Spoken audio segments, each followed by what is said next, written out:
Chapter 2 এর math করব আজকে। ক্লাস 8 এর কিছু ম্যাথ দেখি আমরা কতদূর পারি।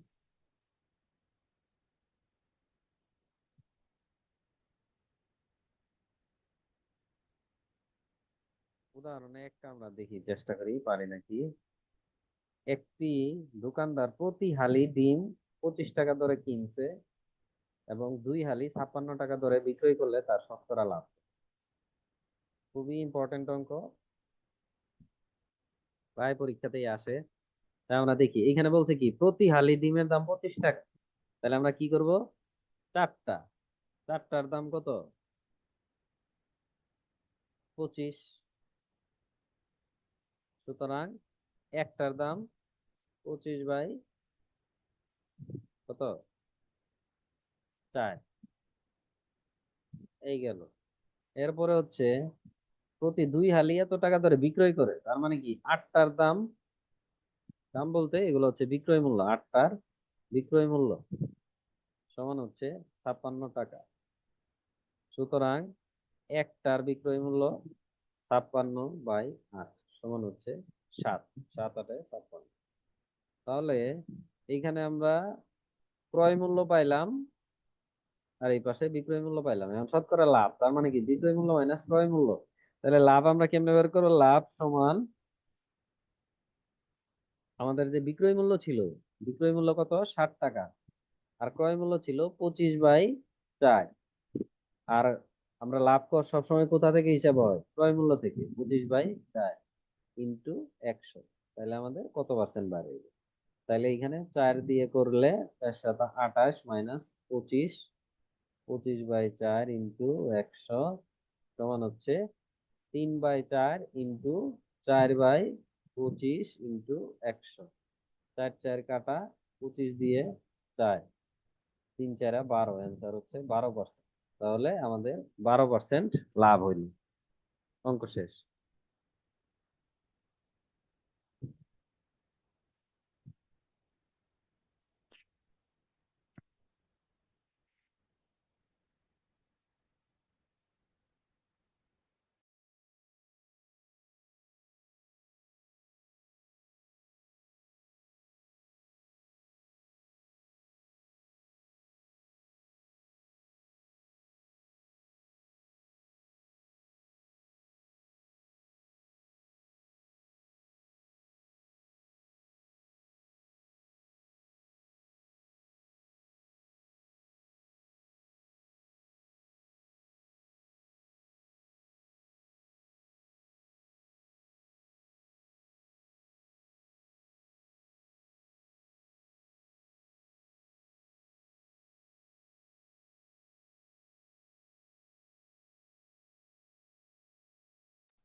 তাহলে আরেকটা অঙ্ক করি।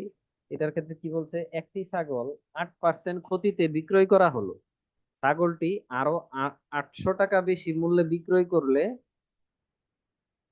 8% লাভ হতো। ছাগলটির ক্রয় মূল্য কত।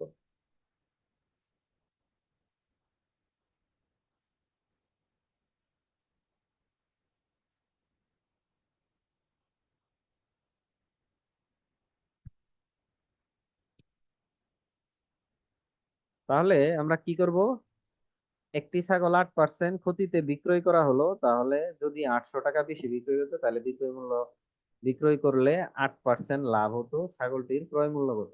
আমরা দেখি অঙ্কটা করি। আমাদের চাইছে তো ক্রয় মূল্য, তাহলে আমরা ক্রয় মূল্য এক্স ধরে নিলাম। ক্রয় মূল্য যদি এক্স হয়, 8% ক্ষতিতে বিক্রয় মূল্য কত হবে। 8% আমরা যদি বাদ দেই 0.92, তাহলে বিক্রয় মূল্য এখন আরো 800 টাকা যদি বেশি হইতো, তাইলে 0.92 এক্স প্লাস 800।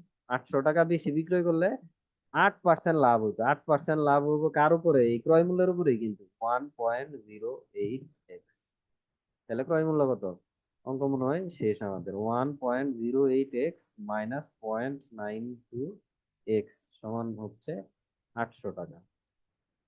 তাহলে এখানে কত থাকে, 1.08, 6.16। তাহলে 0.16 এক্স সমান হচ্ছে 800। তাহলে এক্স সমান হচ্ছে 800/0.16। তাহলে আমরা এটাকে কি লিখতে পারি? 800 × 100/16। 8 দিয়ে করলে 100, 8 দিয়ে করলে 2, 2 দিয়ে করলে হচ্ছে 50। তাহলে ক্রয় মূল্য হইলো 5,000 টাকা। এক্স এর মান আমরা পাইলাম 5, ছাগলটির ক্রয় মূল্য 5,000। শেষ। চল।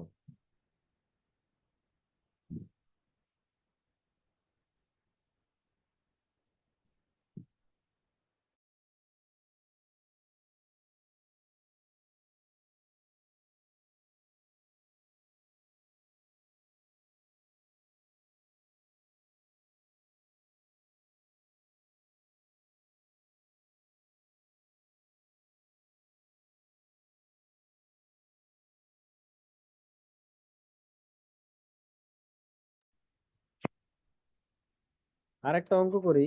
উদাহরণ 6। এটা হচ্ছে কোন আসল কোন আসল 3 বছরে মুনাফা আসলে এত টাকা হয়।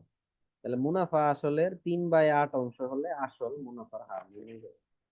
3 বছরে মুনাফা আসলে এত টাকা, মুনাফা আসলের এত, 3/8। তার মানে এইখান থেকে আমরা কি করতে পারি?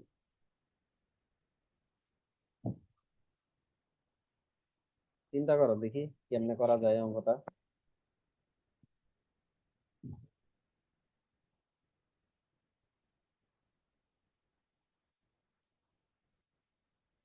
চিন্তা করতে থাকো।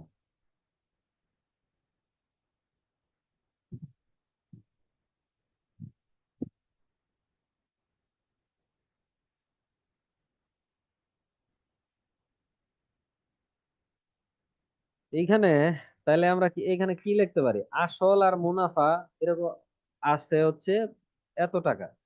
তাহলে আমরা এরকম লিখতে পারি না যে মুনাফা প্লাস আসল সমান হচ্ছে মুনাফা আসল, তাই তো? এখন মুনাফা আর আসল, এখন মুনাফা হচ্ছে আসলের এত অংশ। তাহলে আসল যদি এক্স হয় তাহলে মুনাফা কত হবে? 3x/8 সমান হচ্ছে মুনাফা আসলে আমাদের কত টাকা আসে? 5500 টাকা। এইখান থেকে আমরা 8 করতে পারি, তাহলে 3x + 8x সমান হচ্ছে 55,000। তাহলে 8×3 = 11x সমান হচ্ছে 5500 × 8। তাহলে এক্স যদি এরকম হয় বাই 11 দিলে 500, তাহলে এক্স এর মান হচ্ছে 4000। তাহলে আমাদের আসল আমরা পেয়ে গেলাম। আসল 4000 টাকা পেয়ে গেছি। তাহলে এইখান থেকে আমাদের তো মুনাফার আসল হচ্ছে 5500 টাকা। তাহলে মুনাফা কত হবে? সমান হচ্ছে 5500 মাইনাস 4000 সমান হচ্ছে 1500। এই 1500টা 3 বছরে, তাই তো? তাহলে আমরা আমরা জানি কি আই সমান P/N/R। এখন আমাদের দরকার কি? মুনাফার হার। তাহলে আর সমান I/P/N। আই কত পাইছি? 1500। পি কত? 4000। বয়স কত? 3। তাহলে এখানে 3 দ্বারা করলে 3×5 = 15। এই দুইটা বাদ। এখন আমাদের যেহেতু পার্সেন্টেজে বের করব, তাইলে 100 দ্বারা গুণ দিলাম। 100 দ্বারা গুণ দিলে কত আসে? না, এখানে ছিল 40 আর ওখানে তারা, তাহলে 500/40 সমান হচ্ছে এটা। তাহলে 2 25। তাহলে 25/2 সমান হচ্ছে 12.5%। এই শেষ, অঙ্ক শেষ। তাহলে 12.5% আর হচ্ছে 4000 আমাদের অ্যান্সার।